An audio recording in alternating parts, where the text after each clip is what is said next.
chocolate milk all around the world. Canadian chocolate milk's the best. I'd go Danish number 2. There's some good chocolate milk over there too. I can't speak on Danish chocolate milk, but I do think that we're far superior to American chocolate milk. That's true. What's Canada best at? Chocolate milk? Landscapes. I think so. Yeah. It's a top 5. For sure. Vietnam's pretty sweet though. True. I just think we have like some very varied landscapes. We have a lot of variety. You can go like different places. But the see Americans lots of really too, different though, things. because you got your Rockies there as well. True. And then you get your Grand Canyon too. Americans are pretty good for that. Yeah, they have like full-on desert too. Salt flats. I would say honey. Honey. Our honey is the best. True. I've been around. Yeah. I always take honey with me when I'm going to other places. Are you? Oh, Yeah, when I lived in like Korea and Norway, I would bring honey with me because their honey's no good. Korean honey is junk. It's just sugar water. you do love honey. I've been to 35-ish countries. Canada, I think, is the best smelling. Oh. How many countries are there? 218? Oh, okay. I'm not sure. It depends on how you count, but I think right around there. Okay. I mean, I might have just guessed. Sorry to completely. like take that off on a different tangent. I just wondered how much you'd actually done. I think, although pretty racist, Uh-huh. people here don't throw stuff at me. They just yell at me. They tell you to go back to a country you're not from. While in other countries, they would throw things at me. So we're Right. better. We're pretty good for that, too. I've had things thrown at me at sports games. Well, yeah. That's going to happen. Yeah, absolutely. Was that racially motivated? No, it was team motivated. Yeah, so that's That's different. different? Yeah. I'm going to say I think that's it's different. different. I think those are my things. Honey, chocolate milk, fresh air, sky. Oh, yeah. No, we have Very amazing good sky. I didn't here. realize that the sky is so different in other places. Because you think Norway, that's going to be the same as Canada. No, it seems like everything is much lower. Your clouds are much lower in Europe than they are here. Yeah, we have, like, in the winter, even though it's minus 40 here, it's this beautiful, bright, brilliant blue sky that we It get. looks photoshopped a lot Yeah. of the time because we have those orange and pink sunsets as well. Yeah, as well. So I'd agree. Sky, very, very good. Well, there's a big pro-Canada preamble. Honey, milk, and sky. We're the land of milk and honey and sky. True. What about food variety? We have a good food variety here, too. I disagree. Okay. We have a good variety. Yeah. Sure. I don't think we do anything specific, especially well, though. No, but I mean, like, you can go and have a different kind of food every night. True, but a lot of the world you can do that. You're in England, you can get better Indian food in England than you can here. Oh. You can get better Indian food in Malaysia or Chinese food in Malaysia. And then Mexican food, it's all better in the U.S. Is it? Oh, sure. Then Alberta Mexican food? Yeah, Oh, it is. I was thinking Mexico for some reason. Oh, yeah. Well, if you go to the countries, for okay, sure. That's okay. always the best spot. I don't know why that's where my brain went, because clearly we weren't talking about it in the countries. Yeah. I think we are good at doing a reasonable approximation of many different foods because we have so many cultures here. Mm-hmm. But I think we don't do any one specifically well. True. I agree. Should we start this episode? Oh, are we After we did our Are we pro-Canada propaganda? podcasting? Yeah, I guess we could. Oh, okay, sure. Do you want to kick it off? I'm free. Oh, hello there. Well, they already... Okay, yeah. Go for it. Welcome to another episode of I Love This, You Should Too. And we're proud members of the Alberta Podcast Network, which is locally grown and community supported. I'm Samantha, and that's Indy. We are doing a pre-episode where we're going to find out what Indy is giving us for next week.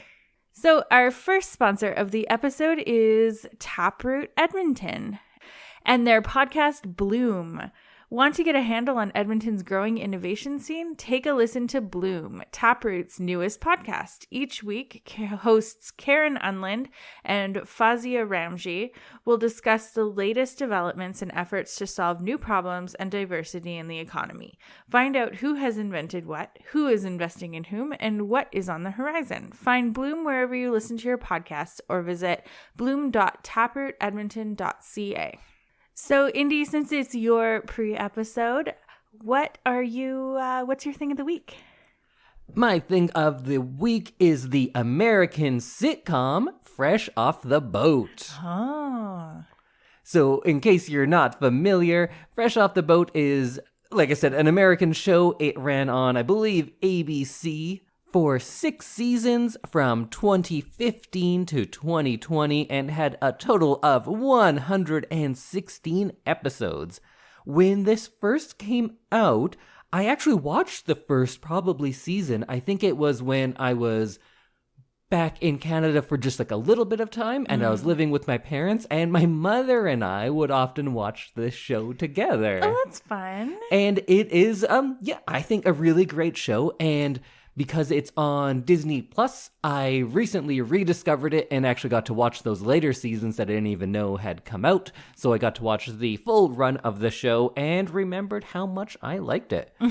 So this show is about a Taiwanese family living in Orlando in, I think it goes from about the year 95 to the year 2000.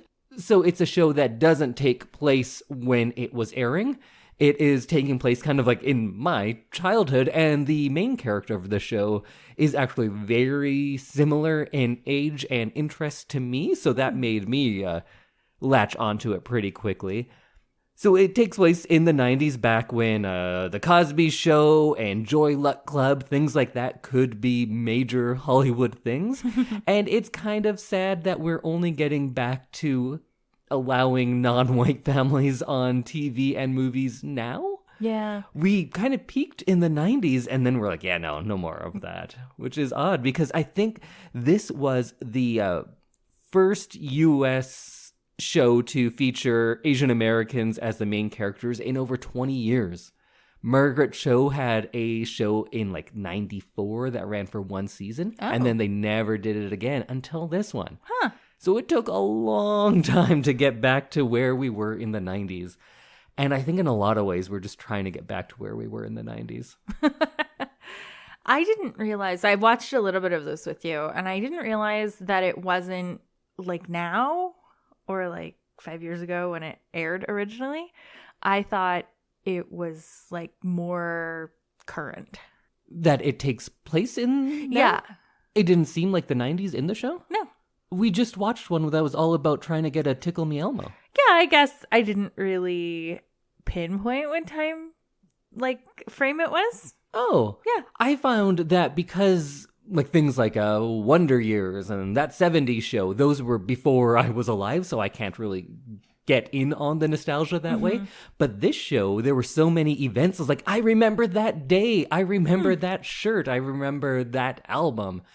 And we were watching one that had like glowworms. And I was like, oh yeah, did you have a glowworm growing up? And I loved it because there's so many things that I remember from growing up that seems like very specific and very of the time to me. But it just felt kind of timeless to me.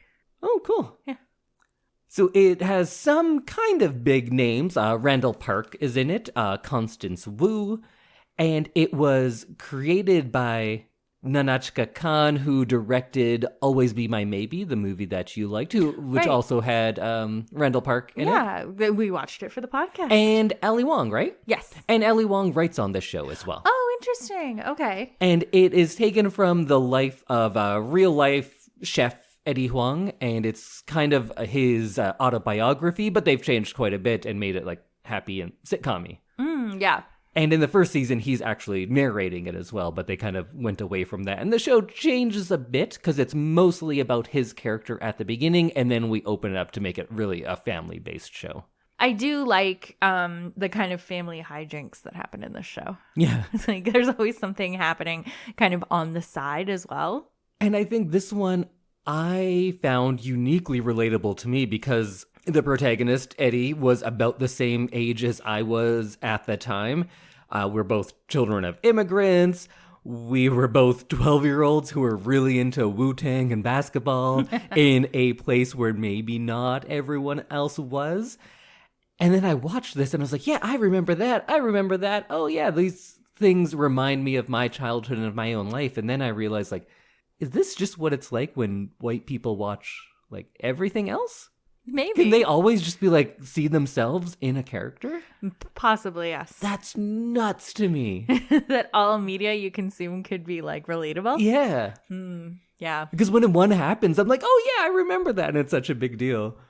And like all of the kind of immigrant stuff, because of course this is a Taiwanese family, so very different from my family, but the immigrant experience I feel is still really similar. So there's all these things like that you have to be 3 hours early for every flight, that if you're going to a movie, you better bring all your food from home. Like all of those things that I feel like so many different types of immigrants were like, yeah, we know that. We all get that. And then I think more than just being an immigrant story, there's a lot of great themes that come up in later seasons about adults finding friendships later in life, still growing as adults. They're not stock parental characters like you often get on a lot of shows. The conflict isn't coming from within the family so much. A lot of family sitcoms, it's the family fighting with each other. And this has like a bit of that, but it's always coming from like a place of love. There's ideas about accepting children for who they are and eventually learning to celebrate that. And it's also about these pressures that parents put on children and the pressures of the children of immigrants to excel and to fit in. And above all that, I think it's just funny. I think it's not mean-spirited or at someone's expense, but it's still also not schmaltzy or saccharine. They have a few like more absurdist throwaway jokes, which I always really like. It gets silly, but it's not so out there that it's still not based in reality and is able to deliver like a realistic depiction of life. And then there's a lot of really fun through lines and payoffs in the final season. I feel like the final season does a good job of wrapping up a lot of those themes. And because it starts out with these 3 children, the oldest of which is probably like 11 or so at the beginning, and we get to see them go through 6 years, you get to see these kids grow up quite literally on the show, and that's really fun too. And I think this is a good family watch. I feel like a lot of shows that are for the family, when they feel like, well, we need something to like keep the adults engaged, so we need to make thinly veiled sexual innuendo, is seemingly where they usually go. And this doesn't do that. Rather, it just gives you some like fun, straight up comedy. One thing I like about this show is that the episodes kind of stand alone a little bit. Yeah, definitely. I feel like anyone stands alone, but I think more than in most sitcoms, you do get the growth of characters building upon things. The characters do develop over time. It's not just a complete reset at the beginning of each episode. They do stand alone, and you rarely need to know what's going on to watch one episode. Yeah. Sometimes in the season finales, they'll kind of do something that's bigger. But for the most part, yeah, they're all standalones. But I think it is unique relative to other sitcoms because those characters do grow from season to season. It's not just them doing the same bits over and over again. So if you're looking for something to watch that is just light and fun, I would recommend this. I think the comedy does hold up quite well. But if you are looking for something to watch with your family, if you have younger kids and you want to put on something that's still entertaining to you because there's just well-written comedy and some good character development, but you don't want something that is going to be too adult, or have like crude humor, it doesn't really get into any of that territory. The adult humor is just because it's more complex and well-written rather than like, hey, sex. Yeah. Because that's not really a joke. No. So I'd recommend watching Fresh Off the Boat. You have 100 episodes, so 6 seasons. The first season is a little different than the rest, but I still think it is quite good, and it really develops into what it is in seasons 2 and 3. But I think all of them pretty solid. So go check out Fresh Off the Boat. You can watch it all on Disney+. All right, Samantha, what is your thing of the week? My thing of the week is a book. Big surprise. Everyone is shocked. It's called The Club. It's by Ellery Lloyd, which is a pen name for a husband and wife team. I had not read any of their books before. They've written 2 books together. And The Club is a murder mystery set in the secretive world of exclusive celebrity clubs. Ooh. So it's got kind of a vacation feel to it, as well as I found it kind of relatable because I worked in a hotel for a little bit.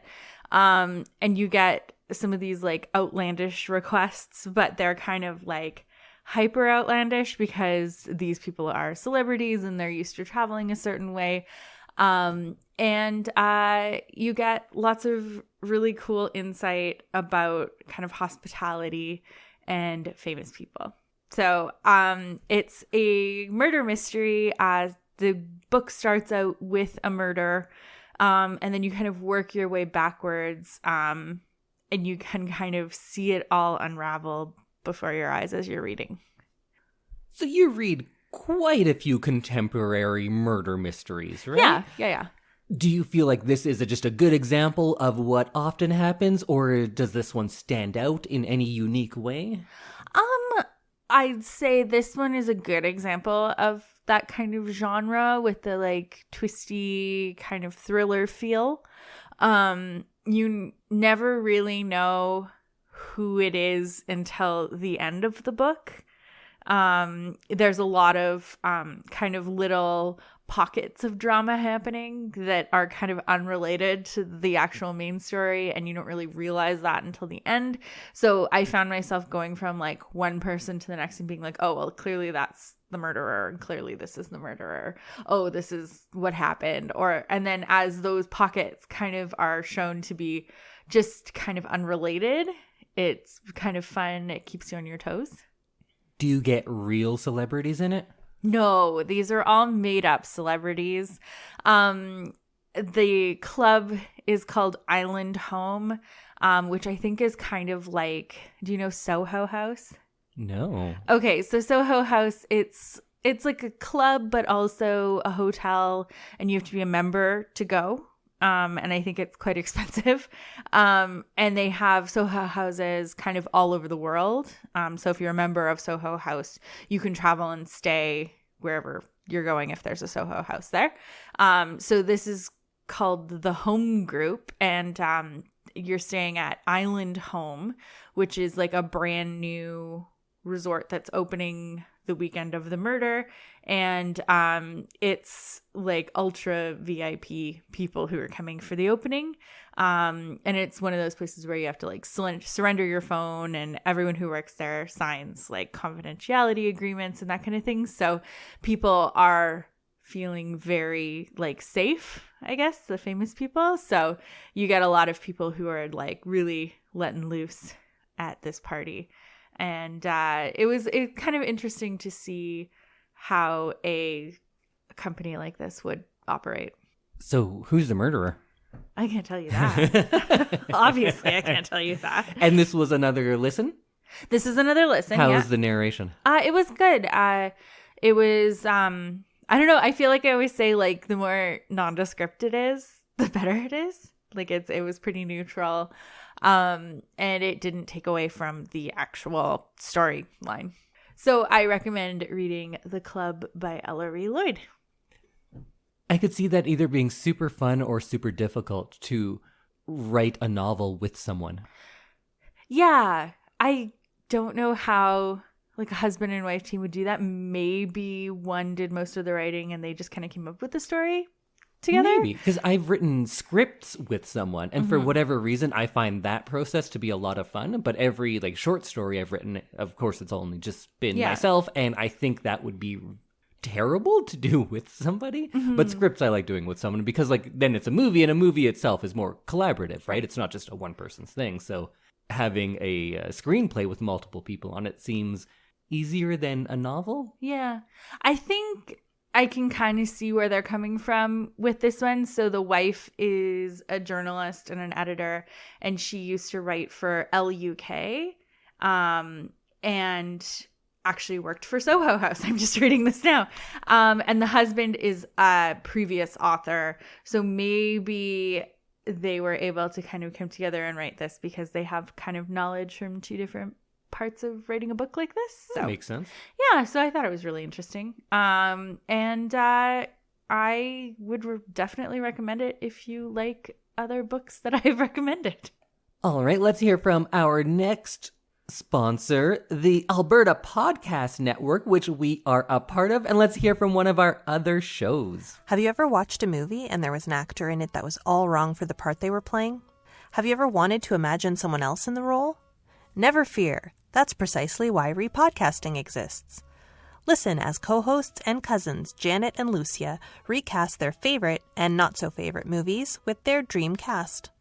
They also take a moment each episode to imagine which role in the film should have been given to Tony Danza, because, let's face it, Tony Danza would make every movie better.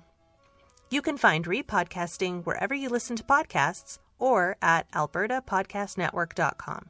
Happy listening! Okay, well, now that we know our things of the week, Indy, what are we watching for next week? All right, so this is my last pick of this season. Mm-hmm. And you know how saying we're going to do our work, so let's get to work. Uh-oh. So much work. It's been this long. It's been almost 200 episodes. And right from the beginning, I kept saying, like, well, my favorite era of filmmaking is the Weimar Republic of Germany. Uh-huh. And that interwar period. And those silent films of like the 19-teens right through the 1930s. Right. And we haven't watched any of them. No, we haven't. And in my mind, in my personal opinion, the big three are Cabinet of Dr. Caligari, which is my favorite, and one of my probably top 5 favorite movies ever. I've heard you mention it. Nosferatu. Uh-huh. And Metropolis. Okay. And I was going to pick Metropolis, and then I was like, ooh, is Metropolis like a 3-hour silent movie? I feel like Sam will fight me. So instead, we are going to watch I Just Missed Its 100th Birthday. I wanted to get it in before the new year, but, we had other stuff going on. Well, it's in honor of its 100th birthday. The 1922 German expressionist horror classic, Nosferatu, a symphony of horror. Ooh, okay, I'm interested. I'm intrigued. And also, this year, its copyright has finally lapsed because it's 100 years old. Oh. So now it is public domain, and it is free to watch on YouTube and many other places. So I'll put a link in the show notes if you want to watch it that way. There are slightly different versions. It goes anywhere from like an 80-minute cut to like a 95-ish minute cut, I think. Oh. So it's not a long one. We are going to watch the Criterion Collection Blu-ray because of course we are. Of course we are. But even if you're watching the free YouTube version, you're getting essentially the same thing. Mm-hmm. There might be things that are a little bit different. I think sometimes they don't do the tinting because it's a black and white movie, but nighttime scenes will be tinted blue, and that makes a difference in my opinion. So you can like tell. Yeah, because or else it seems too bright. Right. Right? And when it's all tinted blue, you're like, oh, it's nighttime now. And that makes sense because it's a vampire movie. Right. So if you don't know, Nosferatu is a German film, again, from 1922 by F.W. Murnau. And it has Max Schreck as Count Orlok, who is essentially Count Dracula. And it is based on Bram Stoker's Dracula. And the names were changed trying to get around any copyright infringement, but it was sued by Stoker's estate, and that's like a whole thing. But we don't need to get into that now. But it's essentially a retelling of the classic Dracula story, and it has a vampire in it. And I think it's really important because of all... You know how I just love my German expressionism. I'm not going to go on about why that's so important now, but... The shorthand version is it created a lot of the things that we now take as granted as that's what a horror movie is. Right. That had to start somewhere, and it started in things like Cabinet of Dr. Caligari and Nosferatu, which came out just a couple years after. And I know it's going to be a hard sell. I get people who try to watch the movies we talk about probably don't want to watch a silent movie. Mm-hmm. And I don't know a good way to convince you instead of saying like, no, you should. just give it a shot. I'm excited to try something new. Yeah, just give it a shot. If you like smoking a joint, do that. Watch this. If you like having some wine, why not have wine? I do love watch wine. Nosferatu. Okay. It's not very long. It is going to be a bit slower paced than a lot of movies because it's 100 years old. Right.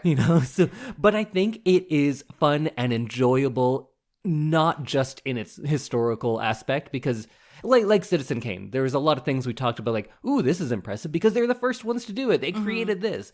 But past all of that, I think that's just a good story. Same with this. And I think the things that they created, they're also doing well. And that's enough for me to find the movie still enjoyable. It's not just a historical text for me. I think it's a good movie. I think it's fun to watch. I think you need to be maybe in the right mindset. Right. I think that goes with a lot of movies, though. True. Very true. I just think there's a lot of movies that we were talking last episode about how a lot of movies, the appeal is there's no work and it's easy. You just put it on and you don't need to think about anything and you're out. And this one might, because it's something that we're not used to, it might be a little bit more work. Okay. But still, it's not a lot. You just sit there and you watch the pictures, you listen to the music. There's less stuff to follow, honestly, because you'd only get those intertitles every now and then. Oh, okay. And there's no speaking in it because they didn't have that ability yet. I'm cautiously optimistic going into this. I think that's way better than I was expecting, so I will take it. I think this will be an interesting lesson in Indy's film school. Yeah, it might be that, but it might also just be a lot of us being like, "Oh, that was really cool. Yeah. This part was fun," and we can just talk about it like we would talk about any movie. But I think there'll be things that you see and you'll be like, "Oh yeah, I've seen that so many times," and rather than just falling in the line of a lot of movies that are doing the same thing. In this case, we'll be like, yeah, they're the first ones to do that. That's cool. For a lot of it. And I think following like Seven Samurais, it's fun to see where things originate. Yeah, we're getting a lot of older movies this season, but I haven't done many foreign movies. So I thought I'd finish off the season being old and foreign. Old and foreign. The Indy Randall story. Well, I will put a link in the show notes to a YouTube version if you'd like to watch that.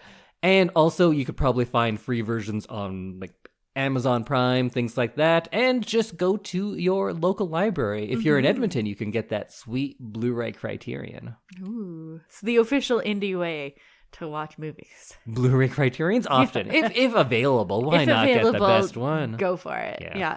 Okay, well, I'm excited to watch this movie and talk about it. And this will be the first 100-year-old movie we've talked about so far. Whoa, So how that's is that possible? How is that possible? Because I'm still trying to get people to listen to this. Oh, true. Okay. Although you wouldn't know it from some of my picks. I look forward to it. All right, well, let's go watch a 100-year-old movie. Okay, sounds good. I'm going to get some wine. Bye, everyone. Goodbye.